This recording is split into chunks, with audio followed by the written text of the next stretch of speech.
Yo, what's going on guys? Camille here. In this video I'm going to be showing you guys how to build Yoimiya as a main DPS. Don't forget to leave a like, subscribe to the channel, and let's begin. Alright, so starting off with her main role and kind of main build, and also a couple of quick tips. So obviously, as I said before, she's going to be a main DPS, a pyro main DPS. How are you going to play her? How are you going to play Yoimiya is that you're simply just going to be auto attacking with her. That's mainly the only thing you'd want to focus on doing with Yoimiya. With her elemental burst, you'd want to do it and then leave the field and do your things with the other characters and then get back in with Yoimiya and keep auto attacking. There's not even any animation canceling or anything like that. You just want to auto attack the first, second, third, fourth, and fifth, and then just cancel at the last normal attack to not have too long of an animation, and that's it. Make sure you dash in at your fifth normal attack. But yeah, that's about it. As I said, when you have your elemental burst, you want to use that and then leave the field because your elemental burst hits are going to be activated from other characters. Also, your other characters are going to be buffed. Yoimiya is going to be buffed and stuff like that. So it's definitely best suited to do your elemental burst, leave the field, do your supports, bursts, stuff like that, and then back in with Yoimiya, keep auto attacking, and repeat again.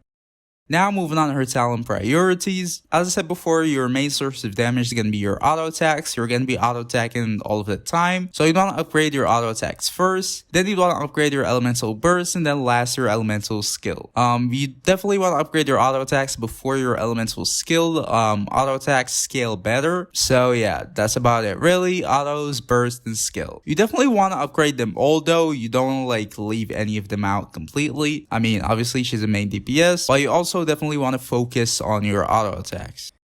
Alright, so now moving on to her constellations. We're going to see which ones are worth it and which ones are not. So the first constellations, that's going to give you an extra 4 seconds on your elemental burst. And also when you defeat an opponent within the elemental burst duration, Yoimiya's attack is going to be increased by 20% for 20 seconds. I mean, to be honest, it's a pretty decent constellation, nothing really out of the ordinary. For C1, it's pretty cool, but definitely not necessary. You don't want to forcefully go for it or anything like that. Also, the attack buff, you won't always get it in the abyss and stuff like that. If you have a large enemy, you only get the attack buff after you kill the enemy, so you won't always get it. But yeah, it's still cool, but definitely not worth it in my opinion. C2 is that when Yoimiya's pyro damage scores a hit, Yoimiya will gain a 25% pyro damage bonus for 6 seconds. And it can trigger that even when she's not on the field. Basically, it's just a permanent 25% pyro damage bonus increase for Yoimiya. It's a pretty good constellation, but for C2, for a 5-star character, again, I don't know if it's worth it. You're probably gonna have a decent damage increase, especially from C0, factor in C1, then C2, but I'm not sure if I would want to recommend this constellation. If you want to invest in your Yoimiya and she's your favorite character or something like that, then go for it. But value wise, I'm not sure if it's that good. C3 is going to increase the level of your elemental skill. Definitely not worth it. As I said before, she doesn't really scale that well with her elemental skill. So for C3, it's pretty expensive. Definitely wouldn't really recommend that. C4 is going to decrease the cooldown of your elemental skill. It might be pretty good in some cases when you have a short rotation with your supports. Her elemental skill is going to have 8 seconds of downtime, so you might find yourself in some teams with a downtime or something like that. But generally speaking, I wouldn't say it's worth it, especially for C4. If that was C1, then maybe, but for C4, definitely a skip.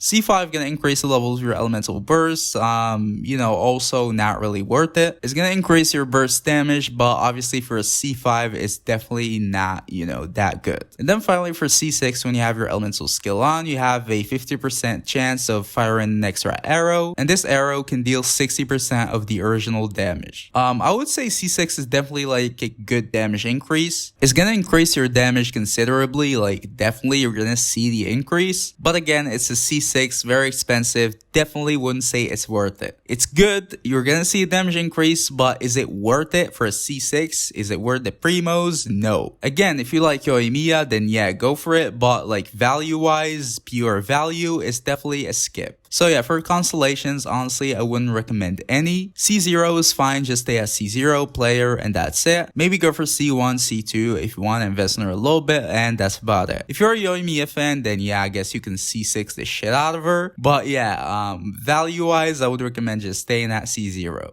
Alright, so now moving on to her weapons. So obviously her signature, the Thunder Impulse, is gonna be the best in slot. It's a pretty good weapon. It's custom made for her. You're gonna have the 3 stacks all of the time if you play it correctly, and it's gonna deal the most damage out of all the other weapons. The Aqua Simulacra is also gonna be pretty good. The Polar Star is also gonna be pretty good. The Skyward, the Amos, basically all of the 5-star weapons are gonna be pretty good weapons on Yoimiya. Except for the LG for the end, it's a support weapon, but other than that, all of them are gonna be pretty good. Now for the best 4-star weapon, definitely Rust. It's gonna be a very good weapon on Yoimiya. If you have it at high refinements, it's gonna be on par with some 5-star weapons. It might even be better than some 5-star weapons. So yeah, Rust is definitely a very good weapon on Yoimiya. And the more refinements you have on Rust, the better. You can use the Prototype Crescent. It's gonna be a very good free-to-play weapon. The crit weapons, the Viridescent Hunt, and the Blacklight Warbow are gonna be pretty good too. The passives are not really that good for Yoimiya, but mainly they're gonna help you like build crit and make her build easier, so it might be worth it in some cases. I guess you can also use the Hamayumi.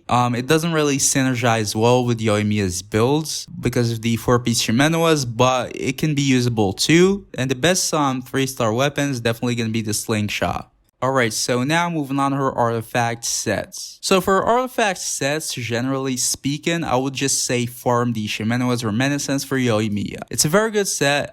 Yes, it's gonna mess with your burst uptime a little bit sometimes, but this is not really the main source of damage for Yoimiya. Your main source of damage is gonna be your auto attacks, and this is gonna be buffed by the Shimenua's Reminiscence. So yeah, that's, in my opinion, the best set for Yoimiya. Now, some people don't like the 4-piece Shimenuas because it messes with your burst uptime. That means you're not gonna get the buffs for the rest of the characters. That means less team overall damage. This is not really always the case because you can still manage a good burst uptime even with the 4-piece Shimenuas if you get enough energy recharge. But still, if you don't like the 4-piece Shimenuas and you don't want to like get some energy recharge and stuff like that, you can go something like a 4-piece Crimson Witch if you're using her in like a reactions team, a vape team, or overload or whatever. Or you can go for a more safer option. It's very safe, very consistent for any team, for any build. A 2-piece Crimson Witch and then a 2-piece attack like Gladiators, Shimenuas, or whatever. That can also do pretty decent amounts of damage, and it's a pretty safe set. So yeah, any of those is pretty good. As I said before, personally I recommend the 4-piece Shimenuas. Again, I repeat, you're gonna have to get enough energy recharge to make sure your burst is on a good uptime, but generally speaking, all of these sets are gonna be valuable depending on what you want.